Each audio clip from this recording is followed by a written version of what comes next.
এত সুন্দর একটা ভিউ পয়েন্ট, সেখানে যদি তুমি তোমার পার্টনারের সাথে গিয়ে একটু টাইম স্পেন্ড করতে পারো তাহলে বলো সময়টা কতটা সুন্দরভাবে কাটে। চলো ব্লগটা তাহলে এখান থেকে শুরু করা যাক। আগে বলো এই হলো প্রিটি ড্রেসটা কেমন লাগছে?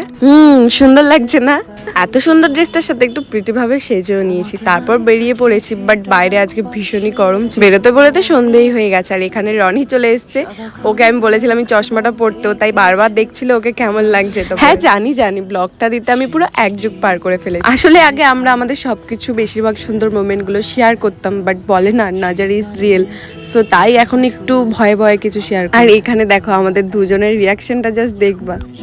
হ্যাঁ আমরা কিন্তু এরকম ভাবেই থাকি, কেউ বলবে না আমরা গার্লফ্রেন্ড বয়ফ্রেন্ড, সবাই বলবে কিন্তু আমরা বন্ধু। এখানে এন্ট্রির সময় কিন্তু এন্ট্রি টিকিট লাগে, আর এটার নাম দেওয়া হয়েছে জাপানিজ গার্ডেন। চলো টিকিট কাটা হয়ে গেছে, এবার ভেতরে এন্ট্রি নেওয়া যাক। আমি কিন্তু এই ভেতরে আসার জন্য প্রচন্ড এক্সাইটেড ছিলাম। যখন বাইরের রাস্তা দিয়ে যেতাম দেখতাম ভেতরটা ভীষণ সুন্দর লাগে। নাও তোমরাই দেখে বলো এই জাপানিজ গার্ডেনটা কতটা সুন্দর লাগছে, আর ভিউটা কি দারুণ না? আচ্ছা, এই জাপানিজ গার্ডেনের অপোজিটে কিন্তু আছে একটা ক্যাফে, যেটা আমরা ভিজিট করিনি, যেহেতু এটা প্রথম ওপেনিং হয়েছিল তখন আমরা গেছিলাম, প্রচন্ড ভিড় ছিল, তাই আর এটা ভিজিট করা হয়। এখানে কিন্তু পার্টনারের সাথে গিয়ে কোয়ালিটি টাইম স্পেন্ড করার এত সুন্দর একটা শান্ত পরিবেশে দারুণ একটা বেস্ট ভিউ পয়েন্ট। আচ্ছা, তোমরা যারা এখানে থাকো না তারা তো জানবে না এটা কোথায়, তাই তাদের জন্য বলে দিচ্ছি, এটা কিন্তু কল্যাণী পৌরসভার ঠিক পেছনে। তারপর এত সুন্দর ভিউ দেখে আমি তো ভিডিও করা থেকে একদমই বাদ যাবো না, তাই রনিকে ফোনটা ধরিয়ে দিয়েছি, বললাম নে এবার আমার ভিডিও করে দে। আর ইনি তো আজকে চশমা পরে এসে কনফিউজে পড়ে গেছে, ওনাকে কেমন লাগছে দেখ।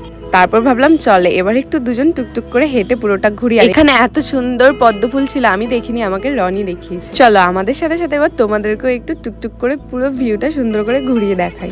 জানো তো প্রথমে তো আমার বিশ্বাসই হচ্ছিল না আমাদের কল্যাণীতে এত সুন্দর একটা দারুণ স্পট আছে। এখানে গেলে জাস্ট এই ভিউটাই তোমরা এনজয় করতে থাকবে।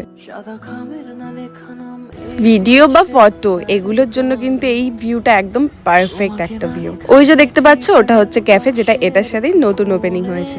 আমাদের না পুরো কাউন্ট করে 3 দিন পর দেখা হয়েছে, তাই দুজনের পেটের মধ্যেই কিন্তু অনেক গল্প জমেছিল, অনেক কথা জমেছিল।